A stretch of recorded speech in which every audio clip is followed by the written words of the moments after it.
Welcome back to the 411 on Wrestling Podcast. I'm your host, Blake Lovell, and back here for another episode of the podcast and talking about what everyone is talking about in the world of professional wrestling, and that is CM Punk officially debuting with AEW on Friday night's Rampage. You know, usually in these solo episodes I do where we're just reacting to certain things, I have a pretty good idea, a list of notes and stuff that I want to hit on, but this is just me winging it, and I think it's fitting because that was sort of the deal with CM Punk when he stepped into the ring at Rampage. It was sort of a real unique reaction from the fans, a real unique experience for any wrestling fan, whether you're inside the United Center in Chicago or you're sitting at home watching or whatever. It was just so unlike anything I think we've seen in wrestling in a long time. And I think, I wrote a column on 411mania.com. You can read that. I will put it in the show notes of this episode of the podcast. I know a lot of people have had a reaction to it in terms of saying, hey, this is something where I tried to put into words what it's actually, what does it mean to be a wrestling fan? And I think Friday night at Rampage was one of those moments where maybe you can't completely define what it is that, as a wrestling fan that you enjoy all the time. And sometimes it's really hard to just spell it out in every little detail. But when it happens, you know it. And I think that was one of those moments at Rampage was you knew exactly you were in the middle and experiencing a moment that does not come around very often. And I think that's exactly what we got as soon as basically Rampage kicked off, where, you had the crowd buzzing, the CM Punk chants. Excalibur is trying to be as loud as he can on commentary to be able to be heard over the chants. And then, of course, he lets you know, if you're watching at home, like, this is next. The biggest announcement in AEW history is next. And that's when you knew immediately that they were going to go directly to Punk. And, again, when the music hits, it's called Some Personality. I think it's the one everyone wanted to hear. It's one everyone had on their playlists probably over the past several weeks, month, however long it's been. And then once that hit, you got an ovation that I put it in the article, the column that I wrote. It was Stone Cold-esque. I'm not saying you're going to compare necessarily the viewership and all these things to the Attitude Era at the height of Stone Cold Steve Austin, but that was a pop that I think a lot of people, when you go back, there are some of those pops you remember. Certainly, a lot of times when Stone Cold Steve Austin came out during the Attitude Era, the crowds were just completely losing their minds. The big pop everyone always talks about when Mick Foley won the WWF title on Raw. That's another one. Again, you can play the comparison game, and that, I think, takes away from just actually realizing, just enjoy the moment for what it was, because it was such a loud reaction. I think we all expected it, but once you actually hear it, it's completely different because now you are experiencing it. You're not anticipating it. It's not something you're just going over in your mind. You're actually feeling that moment. And once that happened, it was unlike anything I think we've seen in a long time in professional wrestling. And so, from the first moment you can see him walk out, the crowd, just that buzz just goes to another level. And then I think just, everything was real. And that's what I tried to express sort of in the column was this was a real moment. And in wrestling, which is, yes, a lot of people will say, well, wrestling's scripted, it's fake and all this other stuff. There are a lot of moments in wrestling that are either scripted, choreographed, whatever. We understand how this works. But it's the moments like that we got with CM Punk on Rampage that you just don't forget because they are so real and authentic and produce such a raw emotion that it's impossible to forget it. And I think that's why no matter what the ratings say, no matter what, who you support wrestling-wise, if you're a WWE fan, an AEW fan, whoever, if you're a wrestling fan above all, that made you feel something when CM Punk came out and you saw the reaction, not just from the crowd inside the arena, but if you were on social media, if you're with someone, there's just a lot of different, things that go into something like that you can anticipate in your mind and feel like you know how it's going to play out, how you're going to feel about a moment like that. But once you're actually in it, it is unlike anything else. And that's one of the things that I also pointed out Punk did an interview with TV Insider last week, actually, and his words were that basically, people will crap on wrestling. I think that's how he said it.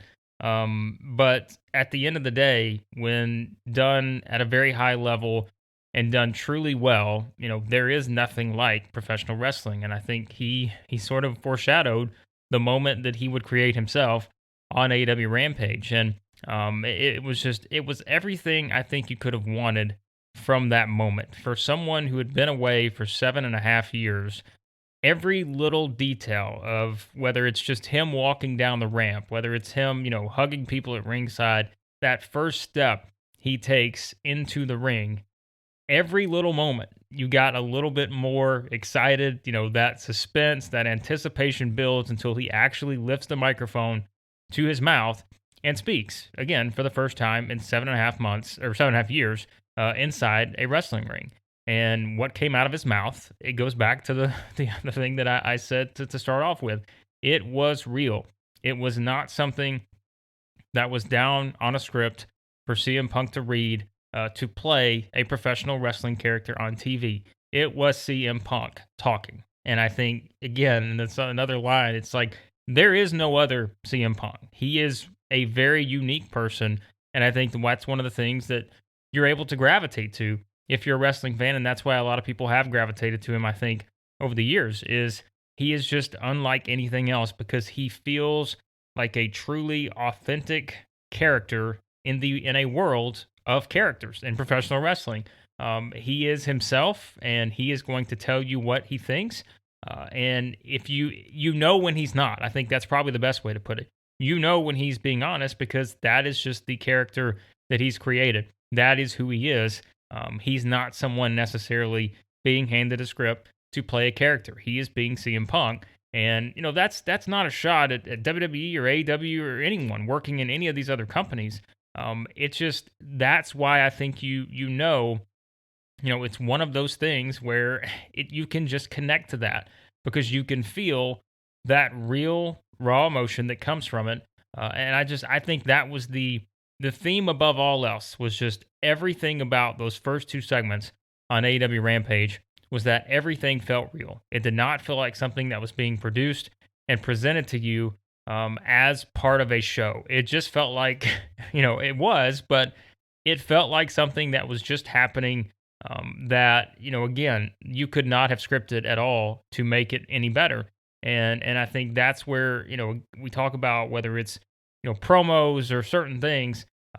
Most often, just I think the things that are sometimes the best are just the ones that come across naturally. They flow organically, and that's what you got here. Like CM Punk himself, like he said it. He did not come out really knowing exactly probably what he was going to say. I'm sure he had some ideas in his head of how he was going to say the things he wanted to say, but it was him grabbing a microphone and doing something that he had done for many, many years and excelled at a, I guess, pun intended, elite level. And then he just picked right back up where he left off.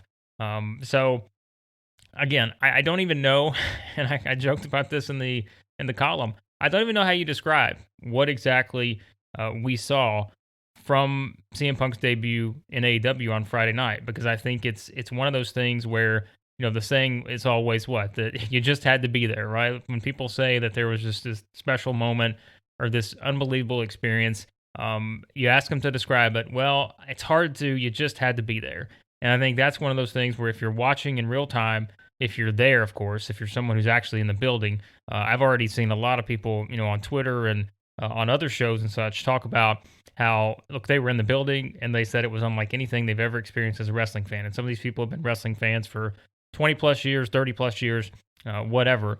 And so that tells you kind of what you need to know about how that was done. And most importantly, I think one of the big things coming out of this is the fact that AEW delivered exactly what the fans wanted. And that is another big piece of this, where, look, sometimes you can put something out there, you can dangle it, and you just have people waiting and waiting and waiting.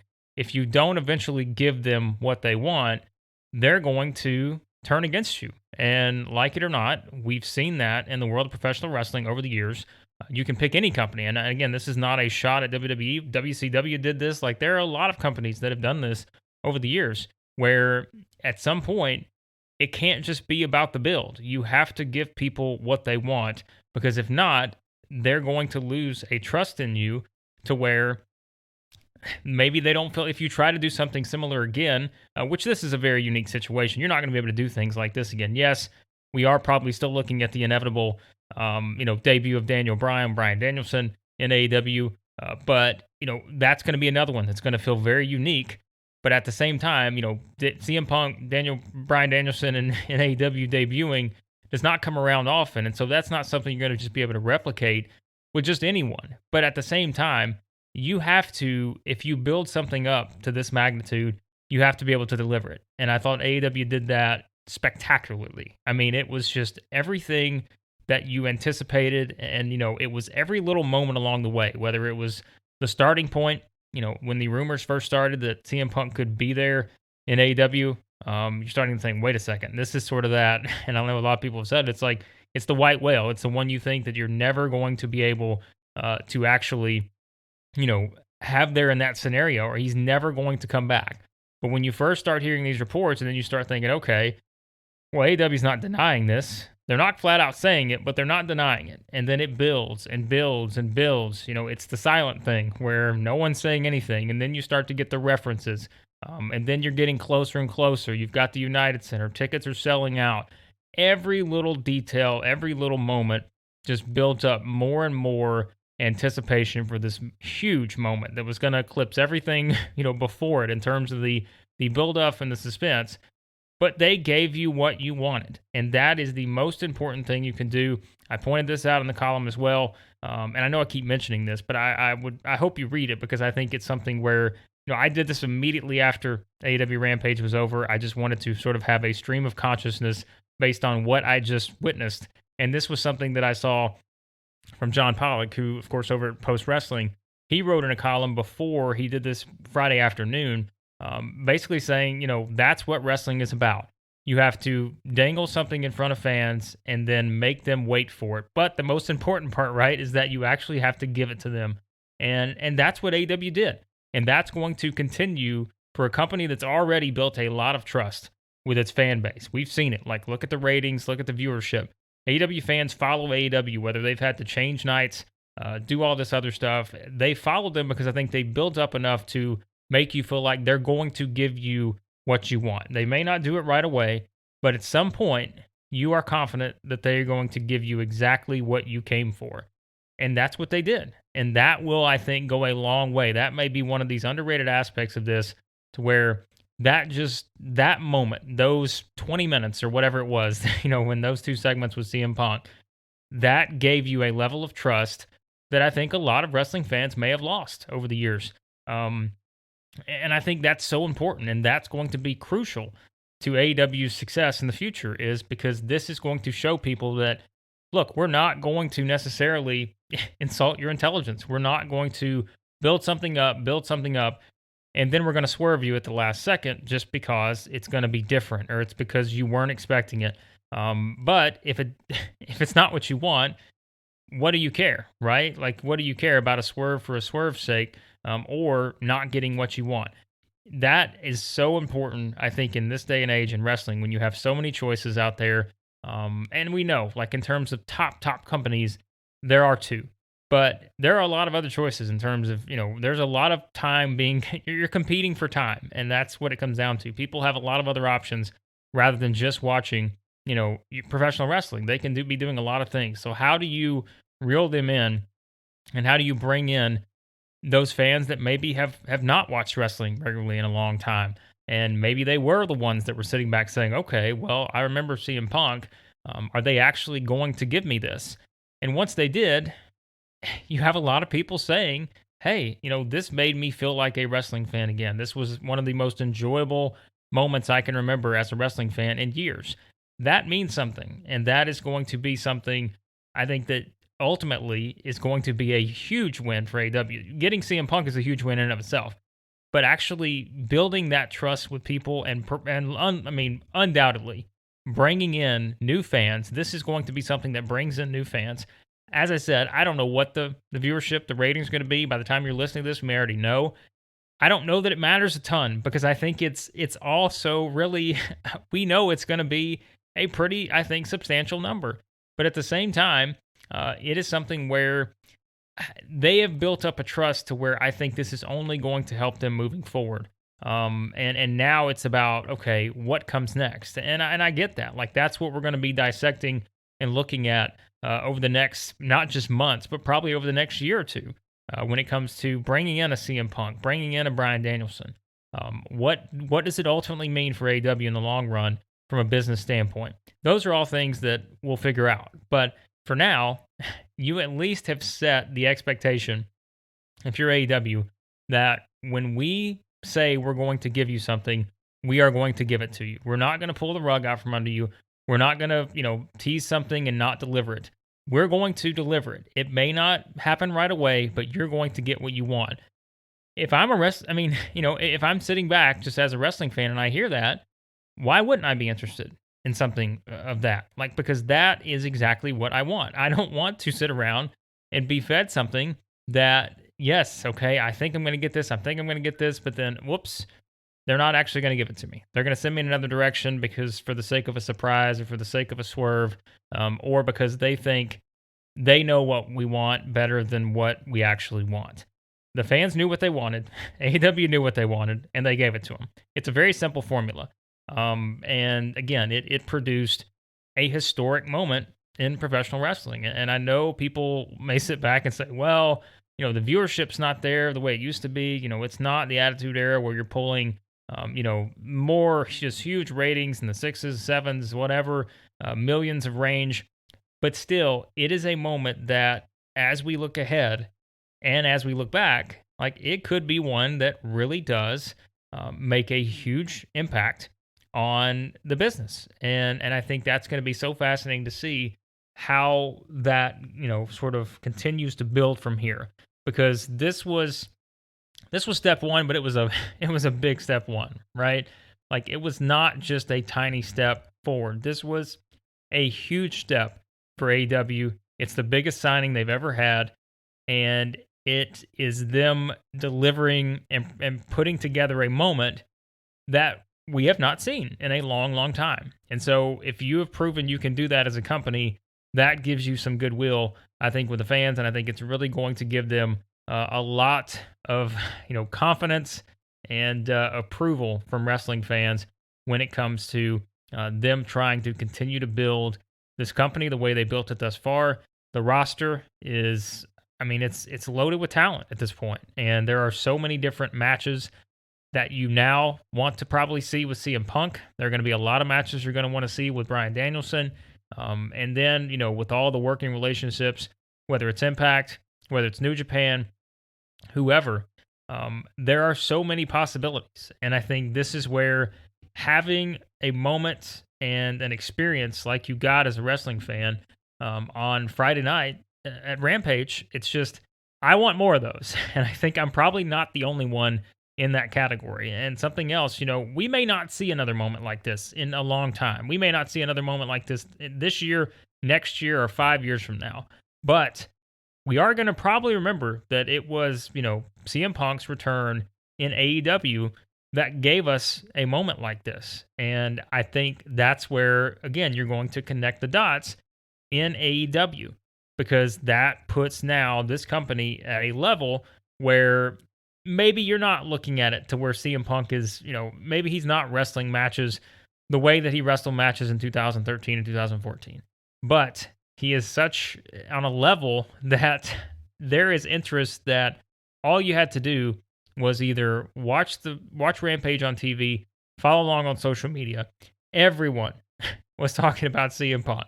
And it is just something that, again, it was something that I just don't, I said it at the beginning, like I just don't think you can describe exactly what that moment meant, because I don't know exactly yet that we know what it's going to mean in the long term. But in the short term, it did give us something that I just don't think we've seen in a very long time. And, where things go from here, I'm not sure, but it is just one of those things that you sit back And I think you just enjoy the ride because it is one that I just don't believe that you're going to be able to manufacture in other scenarios or produce or put something together that's going to be able to eclipse a moment like that, because it all goes back to the start, and that is that it was real, it was authentic, it was a natural moment, it was emotions. I mean, we saw it, like grown people were crying, adults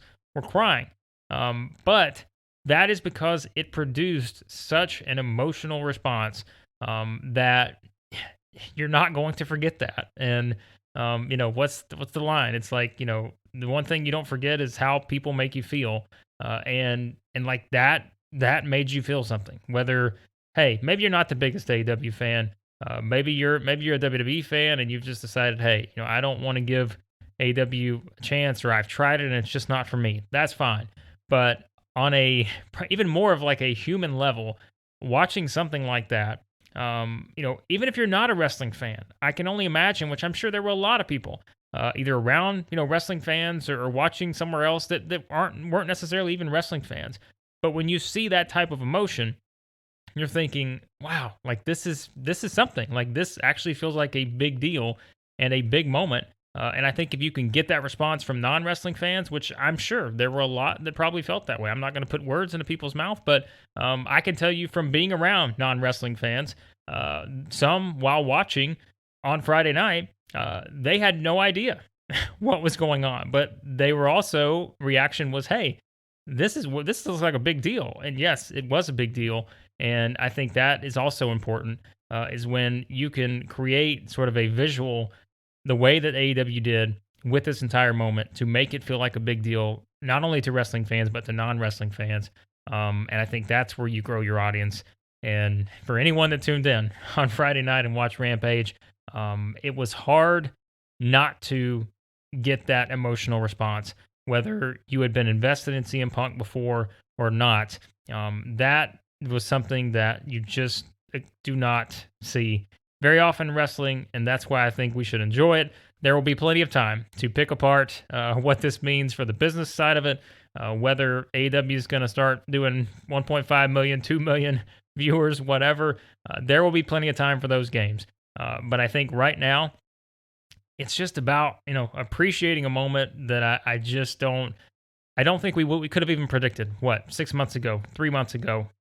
We could have never predicted that I think there was going to be a moment like this in wrestling. And when they do come along, I, for one, am just going to sit back and enjoy it. And I did try to express that in the column that I wrote. But that was just, again, sort of a stream of consciousness on thoughts on CM Punk's debut in AEW. I will tell you, I didn't necessarily sleep a whole lot because I was up last night writing the column, and then it's like it's a buzz. Like you had one of those things where the buzz just did not wear off very, very shortly after. Like, it took a while, I think, to come down from such a high that you got with that 1 hour of television overall, but of course specifically in that first 20 minutes or so. That was fun, and professional wrestling for me, I think, is supposed to be fun, and I had fun. So I think at the end of the day, well done for all parties on that. But as I said, I will put the link to the column that I wrote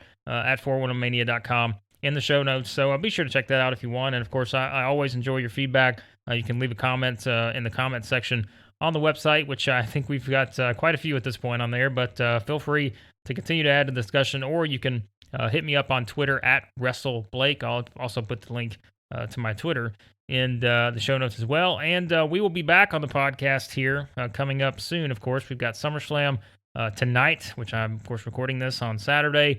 SummerSlam's coming up. NXT TakeOver takes place on Sunday. Got a lot of stuff, and I'll also have some reviews going up on the website, so you can check that out as well. But of course, be sure to subscribe to the podcast. Any podcast app you use, search for 411 on Wrestling. And we will have some more podcasts coming here very soon, and we're going to probably crank up the frequency a little bit here on the podcast moving forward. So hopefully you will all enjoy that. Be sure to subscribe to that, and as always, I'll have the link to the GoFundMe for Larry Zonka's family in the show notes, so be sure to continue to share and contribute to that if you can, and everything else, 411mania.com. But thanks for listening to this episode of the podcast, and we'll talk to you next time here on the 411 Wrestling Podcast.